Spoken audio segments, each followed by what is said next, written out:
Hello everyone, I'm here in Dolphin's Barn on this Saturday, November 29th, and in the last day it was announced that Dublin City Council will not be removing the flags from the lampposts around Dublin City. As you can see behind me outside Dolphin House, we can see the flags flying proudly. Now, they have stated in their latest remarks that they have engaged with stakeholders and that removing flags at this stage will be counterproductive. They also said that they will look at a positive, proactive approach which includes civic partners and communities to promote a deeper understanding of the Irish flag. Isn't that interesting? So they're going to launch initiatives to educate, lecture, preach, pontificate and talk down to working class communities for expressing their sense of Irish patriotism, identity, history, culture and nationhood by educating people.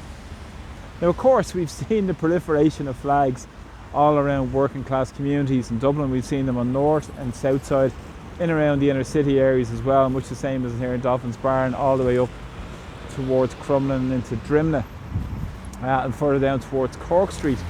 And we've seen the expression by working class people who've had enough of the corruption, had enough of the absolute abject sellout by the political establishment in Ireland to their globalist masters in Brussels, rather than representing the needs of the people of Ireland, following their agenda to the T that's delivered more inequalities in society.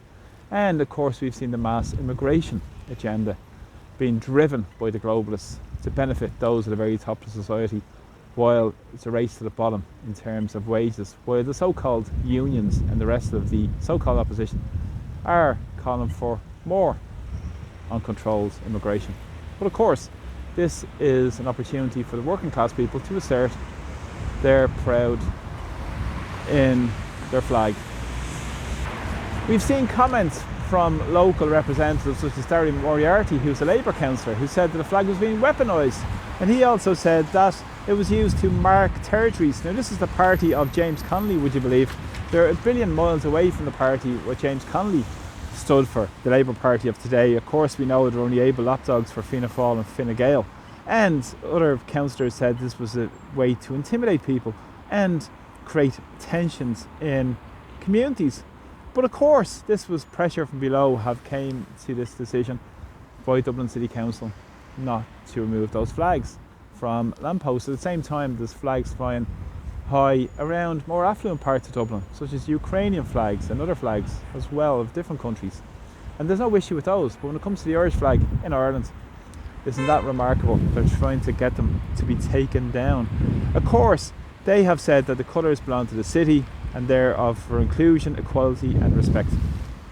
Well, everybody knows what the flag stands for, and it's, of course, it's about respect and equality, but at the same time we've seen the sellout to the globalist masters. Even Micheál Martin has said sovereignty is a backward looking idea. But this demonstrates the deeper classism that's at play in Irish society. It's still there, it hasn't gone anywhere.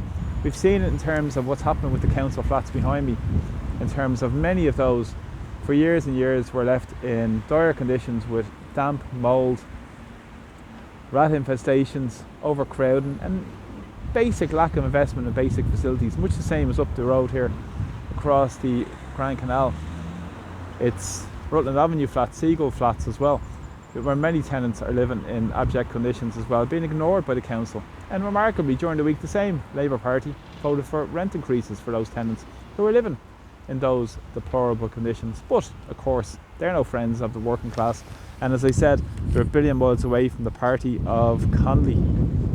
So since we're talking about James Connolly, let's refer you to what James Connolly spoke of in April 1916, just in advance of the Easter Rising. He spoke in the Workers' Republic and said, "The flag remains a spot where a body of true men and women are ready to hoist, gather round and defend the flag, made sacred by all the suffering of the martyrs of the past." And he also said, in terms of what Ireland we should have, in terms of Ireland for the Irish working class, He said not rack renting, slum owning landlords, not the sweating, profit grinding capitalists, not the prostitute pressmen, but only the working class Irish, the only secure foundation upon which a free nation can prevail. Now, there we have it.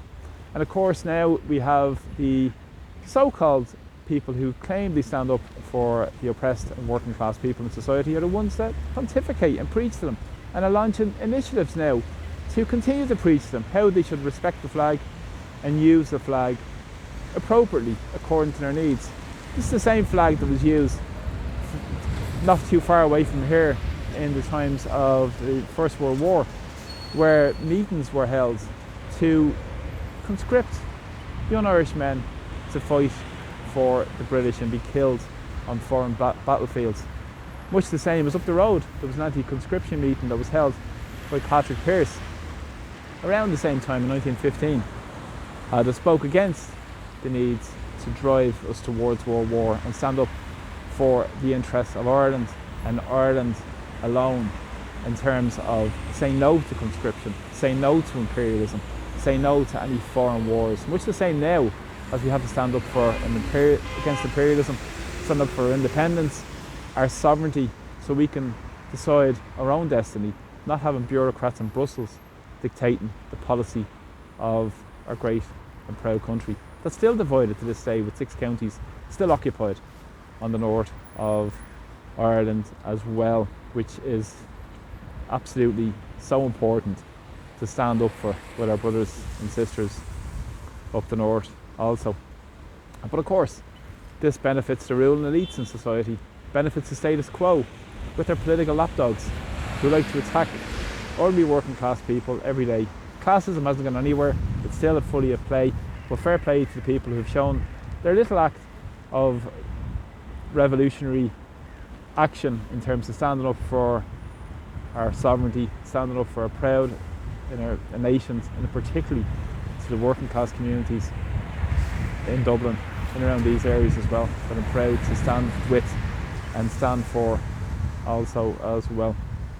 So from Dublin today, thanks so much for all the support with my videos. Please subscribe to my channel, please share my videos far and wide to what's taking place, and also thanks to Andrew who's recently supported me through buying me a coffee. I'm very grateful for your kind and generous support as well. So from Dublin today, Slán go fóill, take care.